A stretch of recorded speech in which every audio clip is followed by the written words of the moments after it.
अगर आपके दीपक में भी बन रहे हैं फूल तो सतर्क हो जाएं और खुश हो जाएं। जय श्री राम, जय बालाजी महाराज की। अखंड दीपक हो या रोज के दीपक, रोज की पूजा में जो जलाने वाला दीपक है, अगर उसमें आपके निरंतर फूल बन रहे हैं तो इष्ट कर रहे हैं पूजा स्वीकार और वो खुश हैं। शुरू में तो नहीं भक्तों, लेकिन परंतु कुछ ही दिन में, 2-3 दिन में या 4 दिन में आप देखेंगे कि आपके दीपक में फूल बन रहे हैं। अगर आप निरंतर एक ही इष्ट की पूजा कर रहे हैं तो वो आपके दीपक में फूल बनना शुरू हो जाएंगे। वो फिर चाहे आपका रोज का दीपक हो या आपने किसी देवी का, शंकर भगवान का या हनुमान जी का अखंड दीपक लगाया है, उसमें आप ध्यान दीजिएगा। अभी तक आपने ध्यान नहीं दिया होगा कि आपके दीपक में फूल बन रहे हैं। जो दीपक जलता है उसके नीचे फूल बनने लगते हैं। जिनकी आप भक्ति कर रहे हैं, दिया लगा रहे हैं, वह आपकी भक्ति और साधना से प्रसन्न है और आप पर अपनी कृपा बरसा रहे हैं। उनका हमें धन्यवाद करना चाहिए कि प्रभु आप जो हैं दीपक स्वरूप हमको आशीर्वाद प्रदान कर रहे हैं। अक्सर ऐसा देखा जाता है कि देखिए, वैसे तो हम अखंड दीपक रोज में नहीं जलाते हैं, या तो हम माता रानी के 9 दुर्गों में जलाते हैं, या फिर हम कोई हमारी साधना चल रही या भक्ति चल रही या कोई बात हमें भगवान से मनवाना होता है, तभी हम अखंड दीप का दीपदान करते हैं कि हम 11 दिन जलाएंगे या 21 दिन या 41 दिन, जैसी भी साधना होती है उस हिसाब से हम दीपक जलाते हैं। तो दीपक जब हम जलाते हैं तो आपने देखा होगा कि जिस भी इष्ट की, जो भी आपके इष्ट होंगे, किसी के देवी माँ होती हैं, किसी के हनुमान जी, किसी के शंकर जी, किसी के विष्णु कृष्ण जी, तो जिस भी इष्ट का आपने अखंड दीप जलाया है, उसी इष्ट की आपको छवि, आपको उसकी परछाई के रूप में फूल वो दिखता है। मान लीजिए आपने देवी माँ का जलाया है अखंड दीप 9 दुर्गे में, तो उसमें आपको दीपक में जो फूल बनेंगे वो नैन स्वरूप दिखेंगे, या शेर का मुख दिखेगा, या कमल जैसे फूल की आकृति आपको दिखेगी, या पहाड़ दिखेगा, है ना।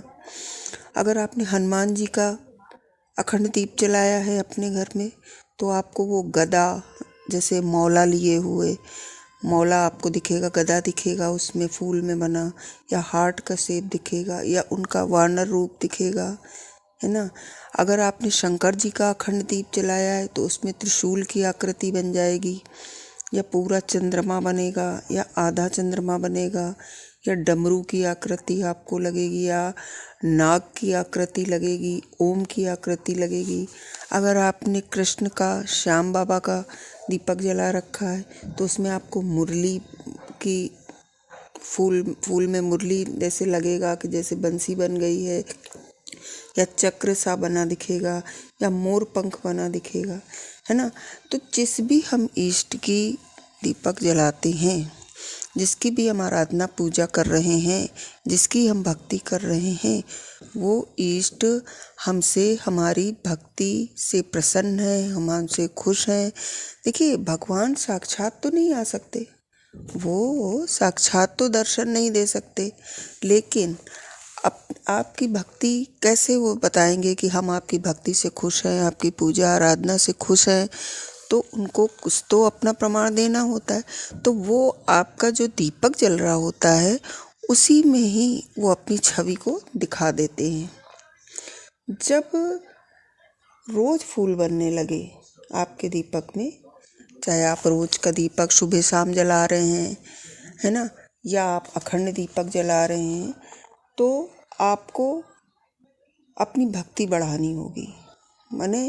मान लीजिए यदि कोई आप जाप या पाठ 15 मिनट कर रहे हैं या कोई, तो उसे आपको बढ़ा के आधा घंटा या 1 घंटा कर देना चाहिए, क्योंकि आपके इष्ट आपसे इस समय प्रसन्न हैं और आपसे अपनी भक्ति और साधना और चाह रहे हैं।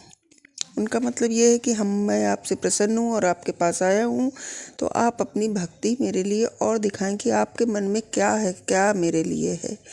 और आप पर कोई अपनी कृपा बरसा रहे हैं।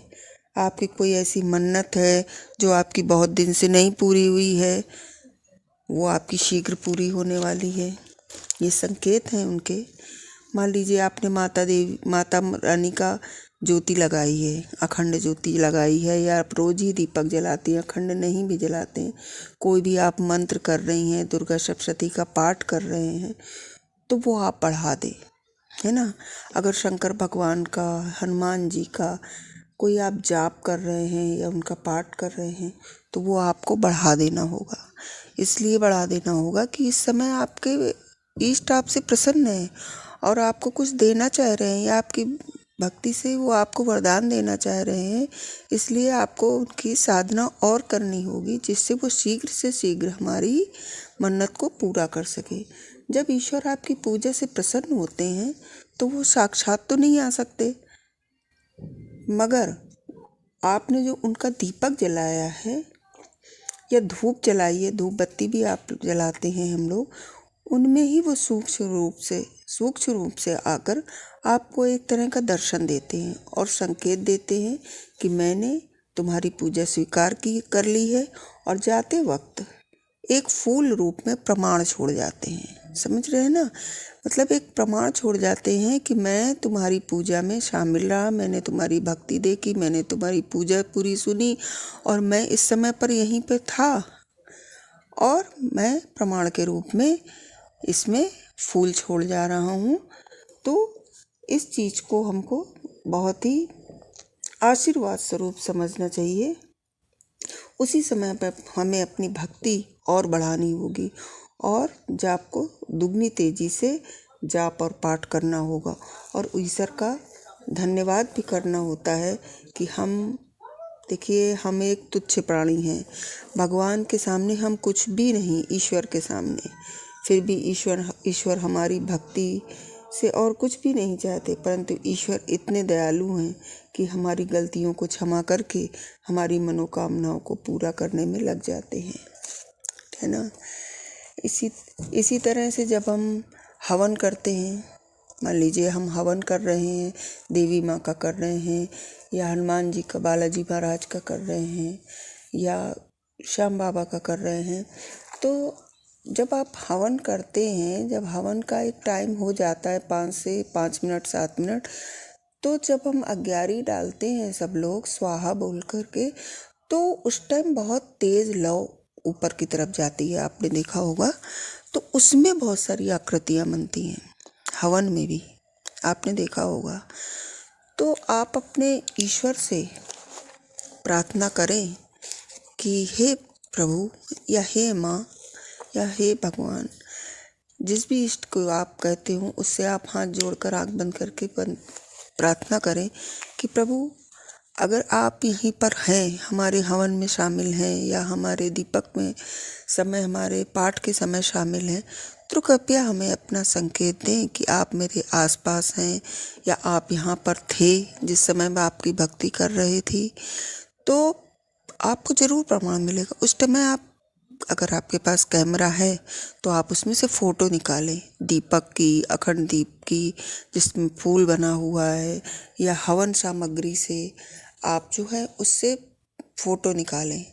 जब आप उसमें फ़ोटो निकालेंगे तो आप पाएंगे कि उसमें, जब आप बाद में बैठकर देखेंगे, तुरंत तो नहीं समझ में आता है, जब फ़ोटो निकाल रहे हैं आप 5-7 फ़ोटो निकालिए, जब आप बाद में बैठकर देखेंगे तो उसमें आपको ज़रूर, जिस भी इष्ट का आपने पूजन करा होगा, देवी माँ का, हनुमान जी का, या शंकर भगवान का, या मान लीजिए आपने किसी का भी करा होगा, तो आपको आकृति उनकी ज़रूर नज़र आएगी।